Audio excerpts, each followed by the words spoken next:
The undisputed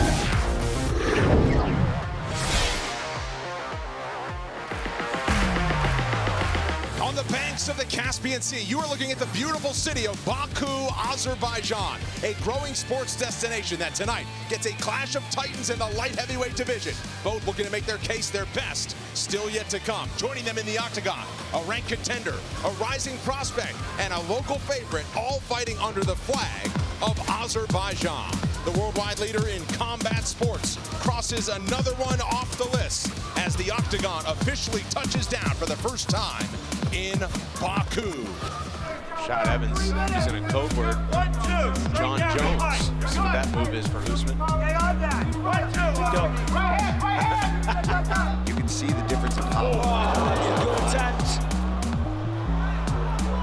Oh no, that was an illegal knee. Covering up. Ismail now thinks he's won the fight. To notch another rear naked choke victory. On the clock, he would have been able to. The Iron Turtle, John Young. You have to block them. Body Let's see if he gets out of this round. Isolate the left arm. 30 seconds to go. He's in pain. That's really bad. Goodness. And there's the tap. Montebegola by. big shots from Nicholas Malta. And now Moto. Great, pretty left. Got Sadikov along the bench. A body work there from Mota as well. Sadikov turn. Mota is empty. And this is empty. When he goes down. Sadikov walks forward. Mota trying with some ground pound. And he's walks it back to the feet. He didn't like it. He got the net. Can't worry about it. Goes to the body. Continues upstairs. An endless combination. Down to the body for Mota. Sadikov trying to hang in. Guard is high. Guard is high. This is one of the best fights I've seen in a very long time right now. Without guys question. getting after it. Well, it's Elbows, knees, head kicks. They're mixing it up. The crowd is going ballistic. And you know what? They're both throwing with just lethal intent, but under control with good technique as well. Beautiful technique. Yeah, I'm watching the elbows of Sadikov. Body head.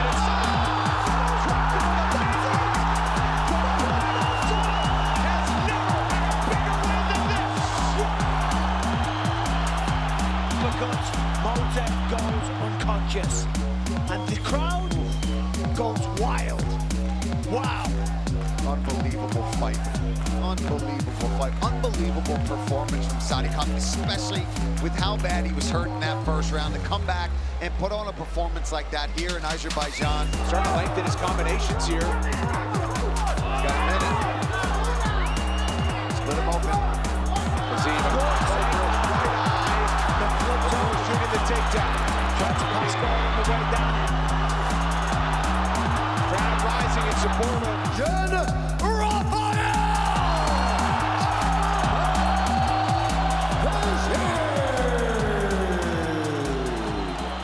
Touch gloves and score.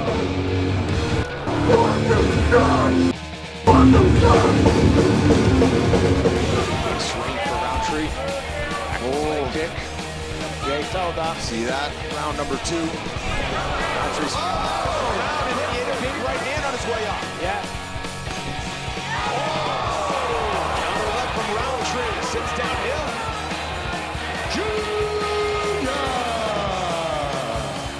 I'm hearing the victorious Khalil Roundtree Jr. John Jones called us last night and retired. John Jones is officially retired. Tom Aspinall is the heavyweight champion of the UFC. Kia ora whānau, we are here at the UFC Apex in sunny Las Vegas on International Fight Week ahead of UFC 317, and we have already been speaking to the biggest names that will feature on this card, including Aotearoa's own Kai Kara-France, who will be fighting for that flyweight title. But first, we spoke to the two men contesting the vacant lightweight title, Charles Oliveira and Ilia Topuria.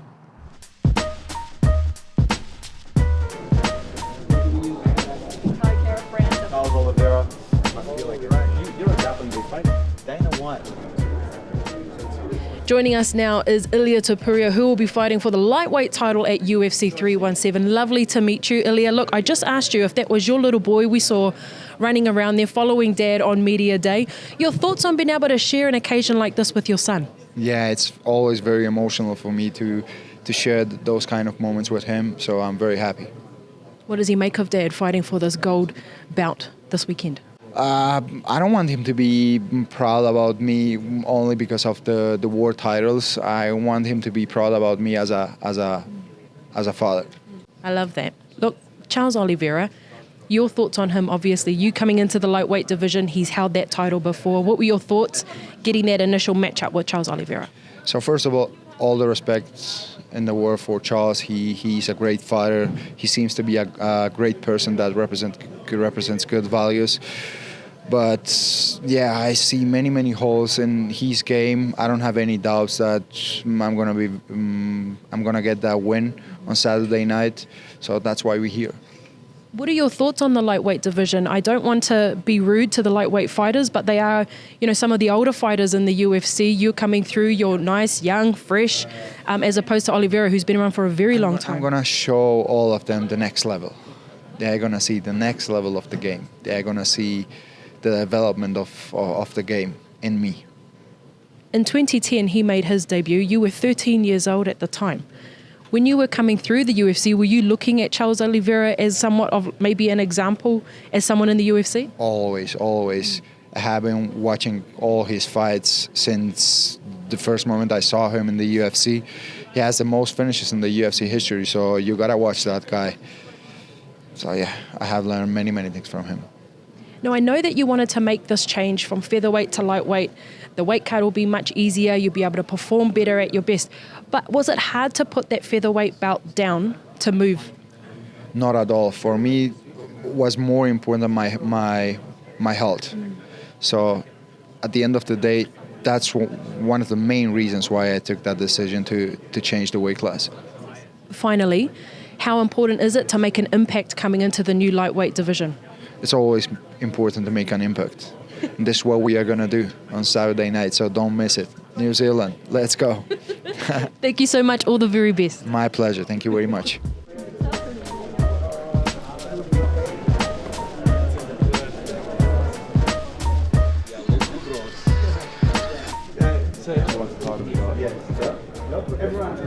Joining us now is Charles Oliveira. First of all, we are from New Zealand and are big fans of Charles Oliveira in New Zealand, so it's a pleasure to meet you today.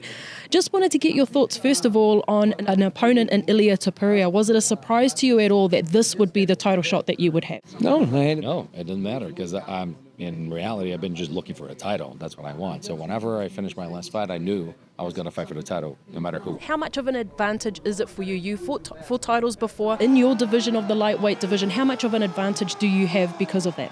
Of course, anything that adds to your experience in MMA is important and enormous. The fact that you've been there before, the thing that everything makes you better. And that's how I feel.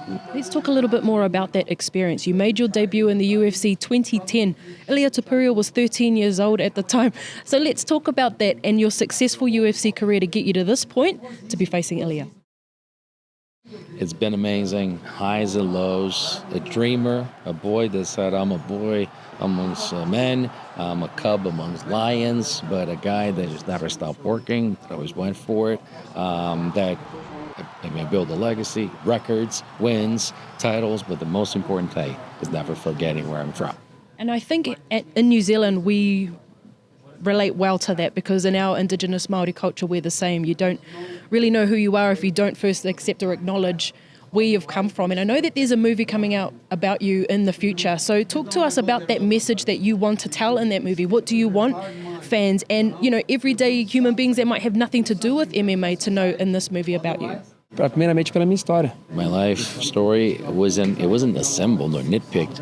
It was something that was built, and it was very real. When it actually came to me and I said, I want to make a movie, I want to make sure that this is real. This is my story that's being told.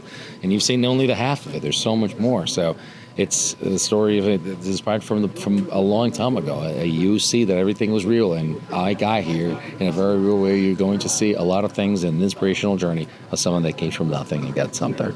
a part of that story, 2014, you came to New Zealand, you fought in Auckland, the night that Dan Hooker made his debut, actually. I wanted to know if you have any memories of coming to this side of the world, New Zealand, Australia, and what those memories might be. I don't know, man. Actually, no, because I only remember the win. So focused on it. I was going to fight a guy that had never been finished, and I finished him. So good memories all around. Lovely memories indeed. That was Hatsuhioki, by the way, in 2014. So would love to have you back down our neck of the woods again. Look, before we go, Charles, I know that having this title means a lot to you, having held it before, obviously. But what does it mean, in your own words, being the lightweight champion again? Something magical. It's about a legacy, and I'm going to be a champion again. Lovely. Thank you so much. Obrigado. All the very best. Thank you.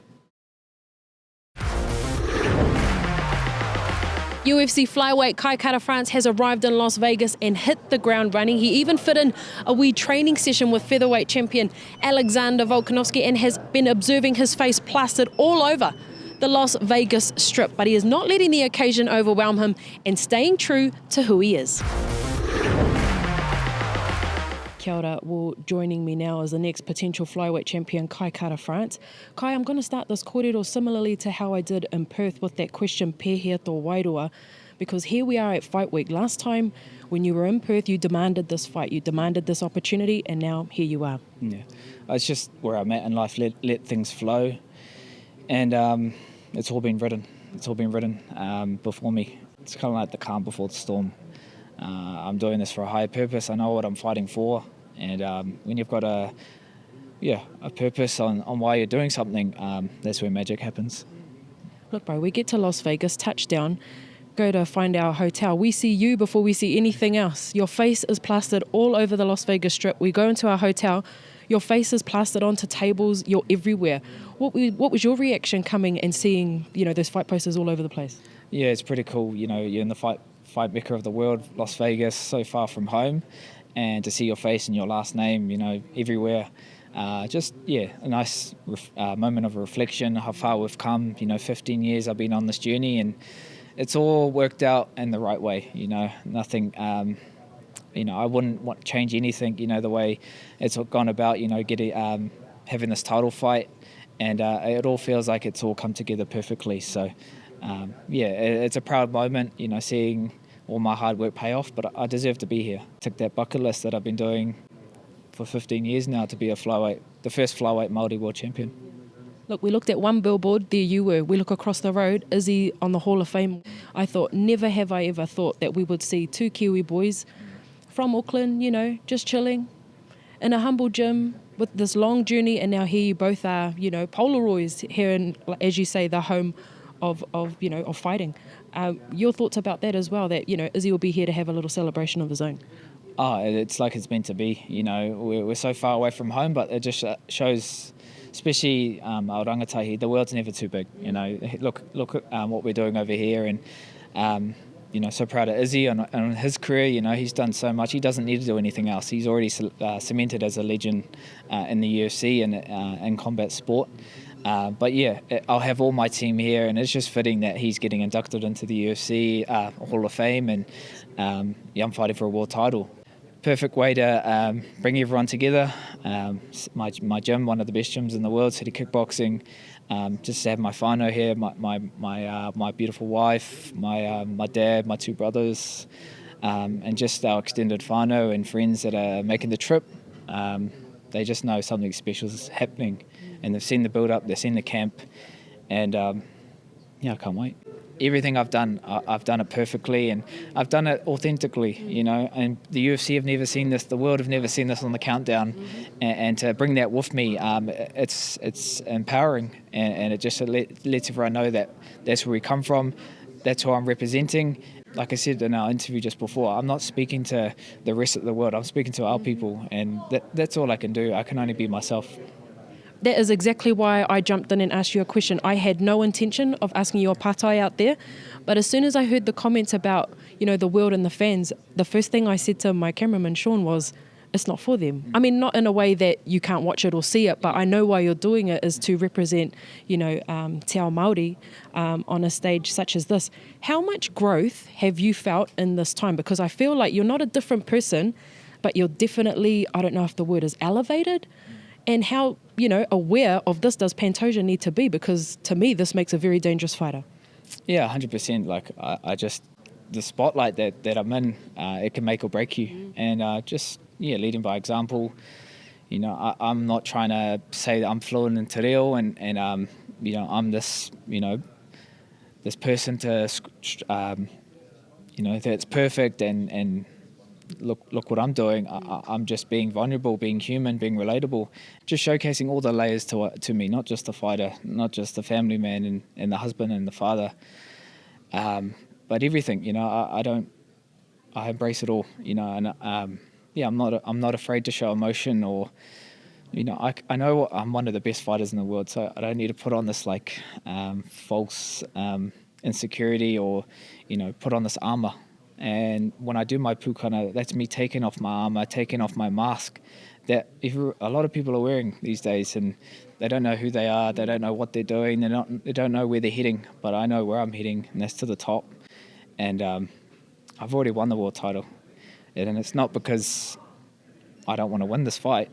It's because I've already realized that the meaning of life is to find someone that you love and you love unconditionally, and win or lose, that they're going to look at you the same, and to have that to go home to every day, to be surrounded by a blanket of aroha for my whānau. Yeah, I'm just in a great place, very content, very tau, but also that fire's there.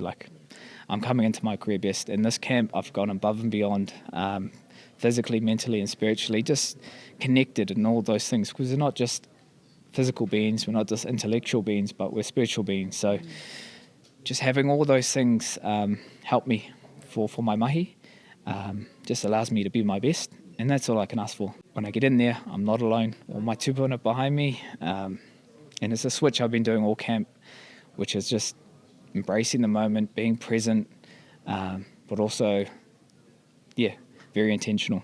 So when I make my karakia, before I go out and fight, embracing tūmatoenga, I'm going in there to take this guy's head off, and I'm not leaving Vegas without this belt and bringing it back home to Aotearoa, New Zealand.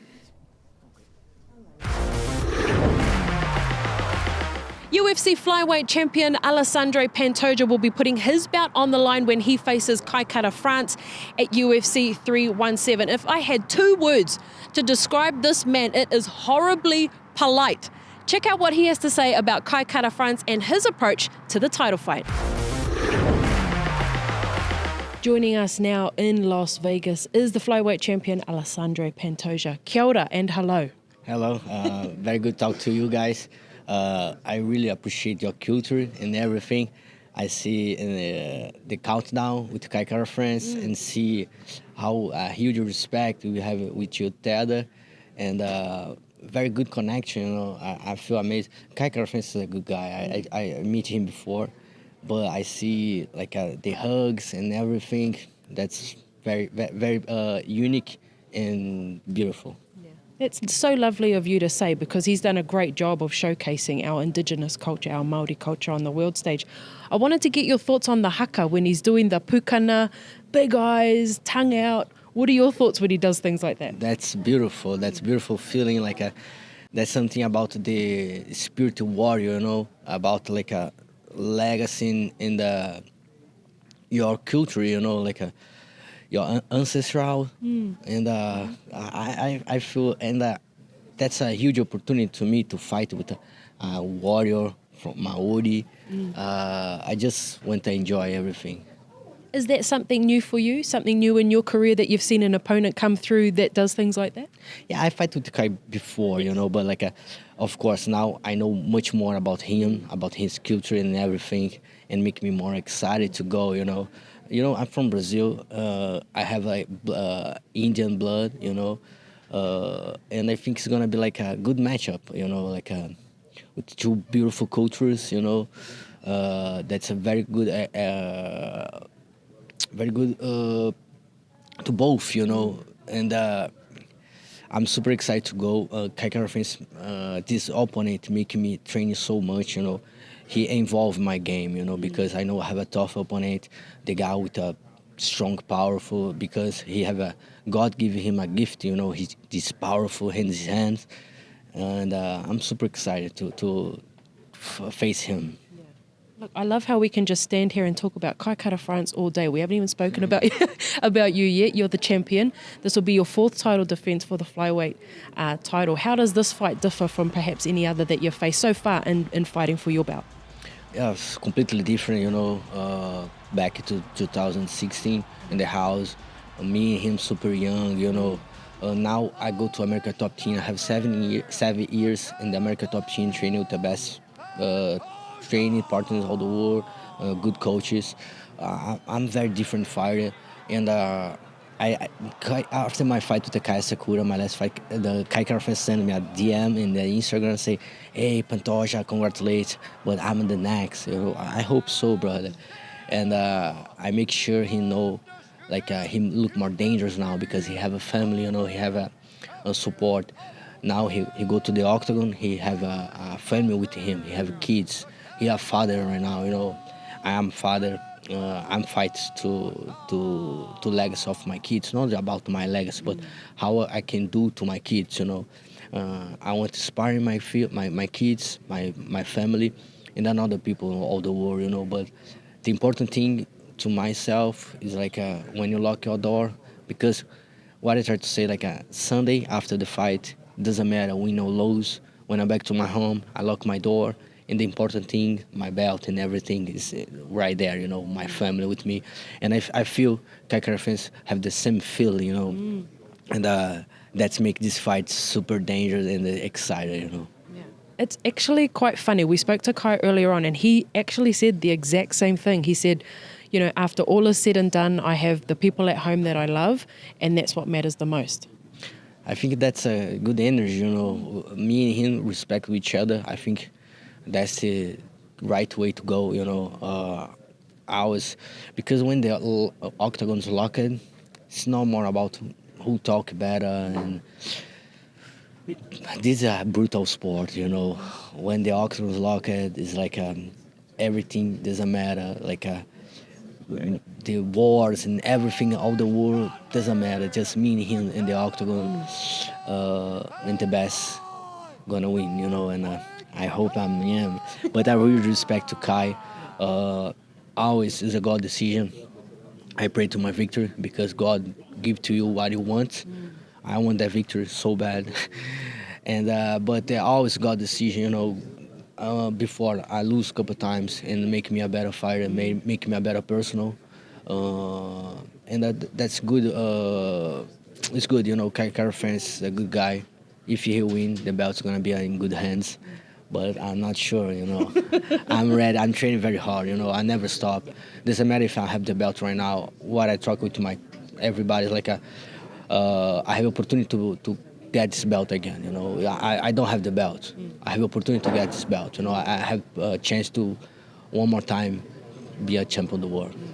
Absolutely, and that's a great way to look at it. Not taking that belt for granted on fight night when that cage does close, as you have spoken about already. We know that these two styles are very different. Kai likes to come in, trying to take guys' heads off.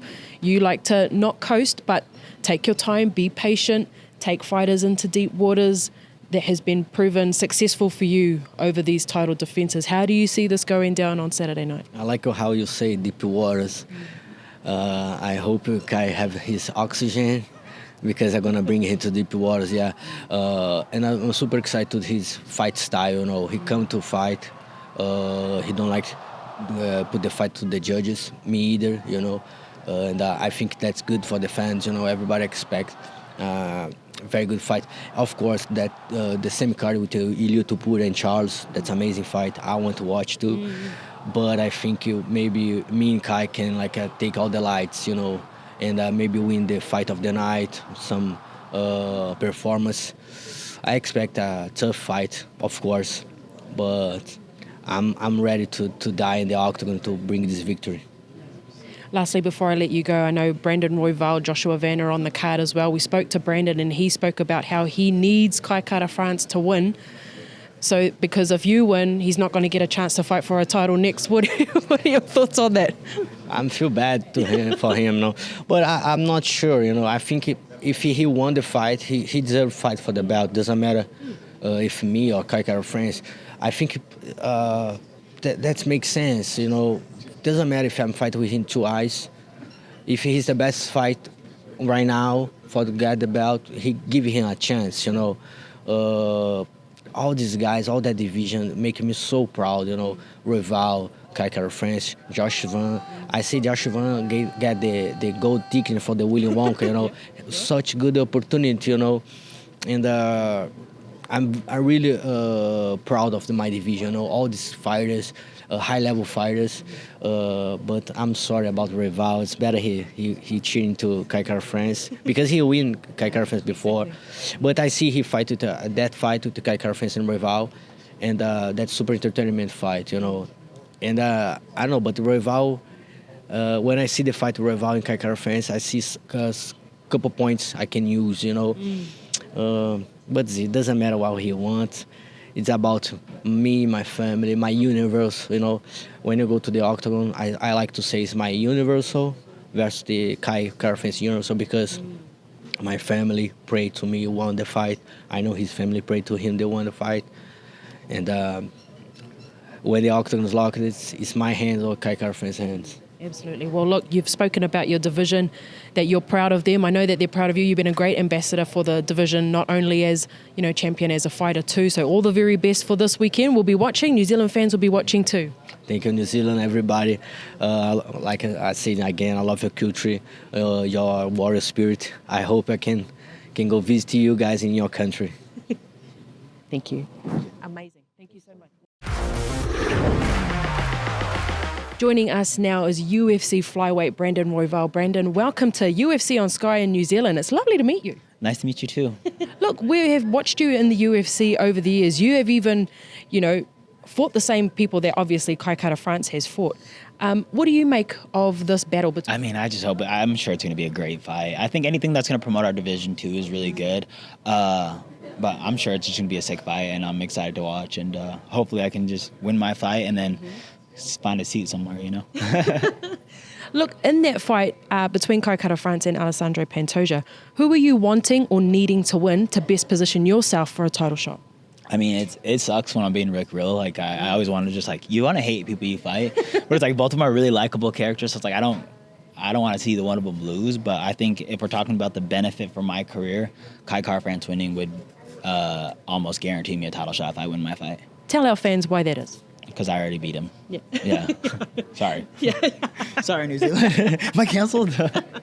Not at all, not at all. It's respect where respect is due. But you're right. You have had the upper hand over Kai Kara France in the past and didn't get the result that you wanted against Pantoja, so it only makes sense. Yeah, exactly. And yeah. So now you have your fight against Joshua Van this weekend. He's a last minute step in. It was supposed to be Manau Cape. Talk to us about preparations and this last minute change. Just slight different changes, slight different in the preparation. I think, all that matters is I was ready to fight, and the weight was good, and, for me, it's just, I have another dangerous opponent. I don't think anything that Joshua Van does, I don't take anything light of him. I have a hard fight in front of me, and, I'm ready to meet it with another hard fight. He said in another interview that he's, very grateful to have this opportunity to step into the octagon with you. Obviously, as an up-and-comer, hasn't been in the UFC for too long, whereas in comparison, you're quite the veteran. So your thoughts on, him looking up to you somewhat in this division? I mean, same. I'm a huge Joshua Van fan, and for me, it's just one of those things that it's like I want to be on the same card as the title fight, and I respect what Joshua Van's done. If you compare him and Manel Cape, the best wins that they have are the same opponents, and I thought Joshua Van's beat him cooler ways, So, and that's just my opinion, but we'll see. And finally, before we let you go, how important is it to not only win this weekend, but win very well? As we know, sometimes it's the style or the way in which you fight that can really elevate you for your next coming fight. I know. Well, it sucks walking into fights, and it's like, I know it's going to be like violent. I know it's going to be brutal, and there's no way Joshua Van, the way he fights and the way I fight, isn't going to be a brutal fight. So I'm sure the fight's going to be exciting no matter what, and I'm sure I can find a win somewhere in there, and just going in there hoping for the best, expecting the worst, Well, thank you so much for your time. All the very best, and we'll be watching from all the way in New Zealand. Thank you. You're going to be cage side though, huh? Well, not me. Well, Well, they will. In front of them. That's crazy. The privilege, yeah. Yeah. We'll hop on in New Zealand. I was kidding. Joining us now is UFC lightweight Renato Moicano. Kia ora, we say in New Zealand. Kia ora, nice to meet you. Kia ora.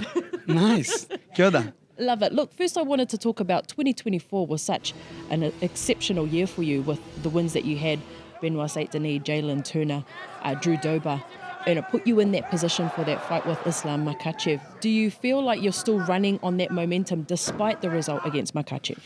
To be really honest, I don't think. I think that stop a little bit. We can see that on the odds, and I have to get back to this feeling of being like in a good streak, So that's why I train even more. That's why I did a way better diet. That's why I push myself a lot on this training camp. So I will get back to the win column on Saturday.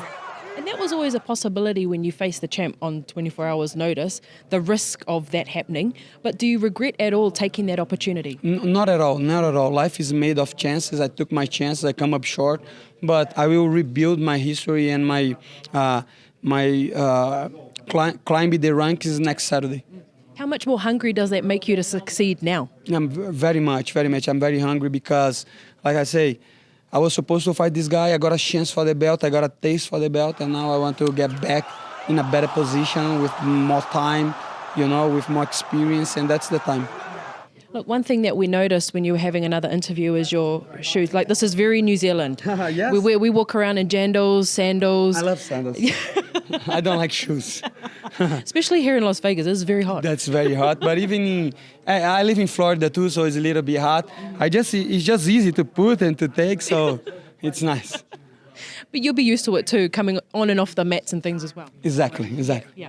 Look, speaking of New Zealand, obviously there's been in the past a little to and fro between you and Dan Hooker, who's from New Zealand. Yeah. Is that a fight that you'd possibly still want in the future? Yes, of course, I want to fight Dan Hooker, but to be honest, I think they're going to put him against Rafael Fiziev. Rafael Fiziev had a good performance last weekend. He called for Hooker, and I think it's a fight that makes sense too. But of course, if they offer me Hooker, I would like. He's number 6 or 7, something like that. He's very popular, and he doesn't have a good ground game, so I think that would be a good fight. Nice. We'll keep a smile on our face, but we're a little bit biased when it comes to our country. I don't have any problems with that, I know people like to defend their countries, but I think more like personality. To me, it's more about personality. If you like somebody that's for another country, that's no problem. But I respect you guys for saying that. Well, you have a lot in common with Dan Hooker. You both started in 2014, so both been fighting the same amount of time. Both took on Islam Makhachev on short notice. There's a lot of similarities between you two. That's true. We lose to Makhachev. That's fucking terrible. That guy. Yeah, that guy. Let's explode Dagestan. Well, look, what can we expect to see from you at UFC 317 with all this motivation to get back into the win column? Yes, you can expect a very hard fight, a fight that I will try my best to beat Benil Dariush, and I will. So please tune in, watch the fights. It's going to be a great show, UFC 317. Nice. Thank you so much for joining us. Thank you so much. I represent the new generation of mixed martial arts. I'm the best fighter in the world. Slingshot, get out of the way and you get dropped. Ilia Topuria, still undefeated. He is so skillful and so devastating. Topuria grounds Volkanovski. This kid is a finisher. Oh! The first man to knock out Max Holloway. Think about what might be next. Yeah, you know why I'm here. Now it's time to become a lightweight world champion. I want to hold that belt too. This is my year. But if there is anyone that can give Topuria problems, it is one of the greatest of all time, Charles Oliveira. His name is plastered across the UFC record books. Most submissions and finishes in UFC history. Charles Oliveira is a monster on the ground or on his feet. Oh! Who can stop Charles Oliveira? I feel so powerful at 155. I'm going to touch his chin and it will explode. Ilia Topuria! One of the best fighters alive. Got the heart of a beast and I'm still undefeated, so tell me who won it with me. Charles Oliveira! An absolute assassin. I don't think they get the message. Run to the end, cause it can get reckless.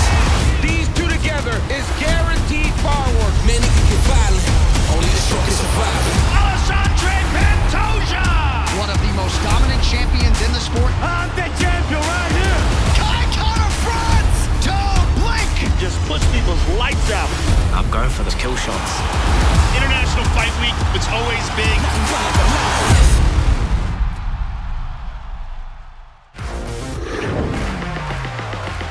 Okay, Whānau, you can book UFC 317 at Sky Arena or Sky Sport now. The card kicks off at 2 p.m, the main card.